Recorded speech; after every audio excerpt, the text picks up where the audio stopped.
Então, agora vamos falar sobre as moedas metálicas, como se deu a evolução do metal como moeda. Então, o primeiro ponto é que foi necessário o advento da metalurgia.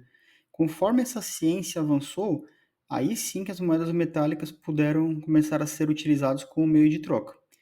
E devido às propriedades físico-químicas de certos metais, alguns começaram a ser mais valorizados do que outros. Porque não só propriedades químicas, mas também algumas propriedades econômicas, como o conceito de estoque fluxo, que continua sendo fundamental aqui também, quando se trata de moeda de troca. As primeiras, então, talvez algumas das principais, né, pode ser que outros metais tenham sido utilizados também, mas algumas das principais antes do ouro e da prata foram o cobre e o ferro, que além de serem mais abundantes na Terra, eles também são mais fáceis de serem extraídos, e principalmente através de uma mineração rudimentar, não precisa de processos tão complexos assim quanto ouro e prata. E, todavia, como eles possuem uma maior tendência à oxidação, as suas aplicações começaram a ser um tanto quanto limitadas, pois dificilmente uma moeda corroída teria o mesmo valor de uma moeda que estava 100% conservada. Então isso começou a dificultar um pouco. E além disso, voltando ali ao conceito do estoque fluxo, quando você vê um desses metais valorizando muito, isso aí posso até pegar atualmente, se você vê alguma sobrevalorização de mercado, tanto por cobre quanto por ferro, a tendência é que essa valorização de preço, essa subida, não se conserve por muito tempo, porque um aumento de preço na tonelada ou a quantidade desses metais vai incentivar os produtores a extraírem mais, a investirem mais no processo de extração, de modo que vale a pena a atividade e eles consigam botar mais dessas unidades no mercado. E aí o preço vai tender ao preço de equilíbrio, vai tender a voltar. Não existe preço de equilíbrio, mas sempre uma tendência. Então, vai ficar sempre ali, dificilmente do ouro e da prata. Então, como o estoque fluxo deles é baixo, eles não eram tão bons quanto o ouro e a prata. E vamos ver que nessa disputa não tem segundo lugar. A prata, ela foi utilizada como padrão monetário na China e na Índia, em períodos um pouco mais antigos aí.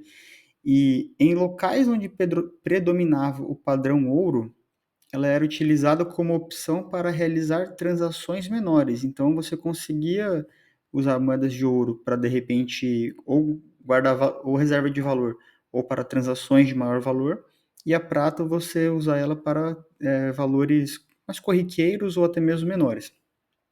Porém, ela também é suscetível à corrosão, muito mais que o ouro, diga-se de passagem, e também menos difícil de ser produzida. Apesar de ela ser mais difícil de ser produzida do que cobre e ouro, ela também não é o melhor metal.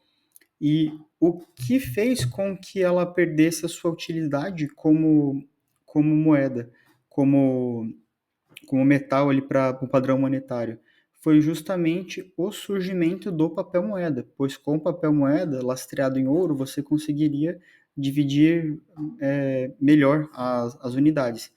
Então, em locais como a China e a Índia, que adotavam esse padrão monetário, quando surgiu o papel moeda lastreado em ouro, viram que muito, esses países foram prejudicados por conta disso, de maneira muito semelhante ao que aconteceu com os africanos que usavam as contas de miçangas.